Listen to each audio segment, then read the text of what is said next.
Do you consider yourself a noob at Destiny 2? Well, I hope not, but if you are, then I have the perfect build for you. You can take this build into any activity in the game and you won't have to worry about dying because of the absolutely busted health and ability regen, along with the insane crowd control this build provides. Unlike my Void Assassin Hunter build, you aren't required to be right on top of the enemies in order for this build to be successful. In any engagement, close, mid, or long range, with this build you will be a vital asset to your fire team. For this build, we're utilizing the Strand Banner of War Titan with Severance Enclosure, Monte Carlo, and the Fléchette Storm aspect. Your grenade is entirely up to you, but I personally was using the Grapple Grenade for extra movement and a power melee attack, despite the Shackle Grenade being undoubtedly better for endgame content. With this combo of aspects and exotics, we can use our powered melee 5 times from a distance to apply Unravel to multiple targets. And any combatant that is killed from a powered melee or finisher explode with a knockback effect, causing a massive amount of damage to nearby enemies, killing most in the process.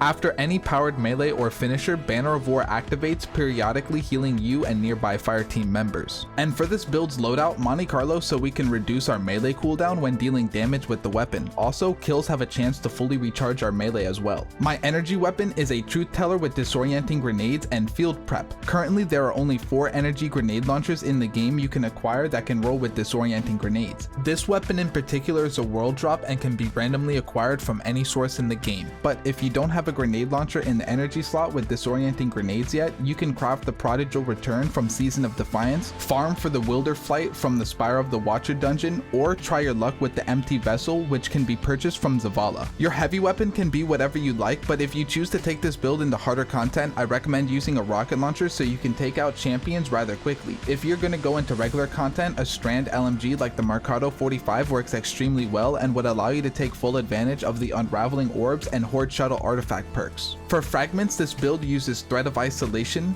Binding, Generation, and Warding. Thread of Warding will provide you 40% extra damage resistance from Woven Mail every time you pick up an Orb of Power. This fragment will help you become harder to kill, especially because it synergizes perfectly with our other fragments and a couple of our armor mods like Recuperation. Thread of Isolation reduces the damage output of enemies you land rapid precision hits on by 40% thanks to the Sever debuff. This is extremely useful in endgame content to help you and your fire team stay alive. With Monte Carlo equipped, you'll be able to take full advantage of its exotic perk along with Thread of Generation and Isolation at the same time. Thread of Generation reduces your grenade cooldown when you deal damage. This fragment paired with a couple of our armor mods we have equipped generates considerably more grenade energy than using your weapons. And lastly, Thread of Binding will make kills you get while using your super create a suspending explosion. This is a must-have fragment to make using your super in harder end content safer. Onto the stats of this build, you'll want to prioritize resilience, discipline, and recovery. Despite being a melee focused build, Monte Carlo's exotic ability to generate melee energy allows us to focus our stats elsewhere. For armor mods, you'll want to have 2 hands-on mods to gain bonus super energy from all melee kills. Kills from the kinetic explosion thanks to Severance Enclosure also count towards the bonus super energy. 2 impact induction and 1 heavy-handed mods so you can spawn orbs of power on melee kills. Also, stacking impact induction with Thread of Generation allows for your grenade to cool down extremely quickly. Elemental resistance mods for the activity you're doing, 1 innervation, recuperation, and kinetic surge mods to allow for us to get a damage increase on Monte Carlo and to regenerate a portion of health and grenade energy instantly every time we pick up an orb of power. Along with the instant health regeneration, you also receive the 40% damage reduction from Woven Mail thanks to Thread of Warding. And lastly, 1 outreach, bomber, and time dilation mod so the kinetic surge mod lasts a bit longer and to regenerate a portion of melee and grenade energy instantly every time you activate your barricade. The gameplay loop of the build is rather straightforward. Play from a distance using Monte Carlo to charge your melee ability super quickly. Go ahead and perform a slide to activate your melee and launch yourself into the air so you can fire strand projectiles that unravel anything they damage. These melee projectiles are also a great way to take out champions. If you have all 3 melee charges, you'll be able to launch 5 melee projectiles that cause a kinetic explosion if they get a kill. If you find yourself surrounded, a regular powered melee or finisher can still set off the kinetic explosion from Severance Enclosure, clearing out any surrounding enemies. For areas with high ad density, make sure to have equipped the grenade launcher with disorienting grenades to blind all combatants, making surviving and clearing out ads a breeze. While ads are disoriented, they don't shoot at you, so this is a vital part of the build. If you decide to tackle harder content with this build, you might want to go ahead and use the Shackle Grenade instead of Grapple so you can take care of all 3 champions. Currently in Season 23, auto auto rifles are effective against overload champions, and with the shackle grenade you can stun unstoppables and prevent barrier champions from deploying their shield. Overall, this build is super easy to use. Just play from a distance, charging up your melees, using them whenever you want or need to, and if you get overwhelmed, just pull out your grenade launcher to disorient all nearby combatants. And that's my noob friendly Titan build. Let me know what you think about this build in the comments, subscribe for more, and thanks for watching. I'll see you guys next time.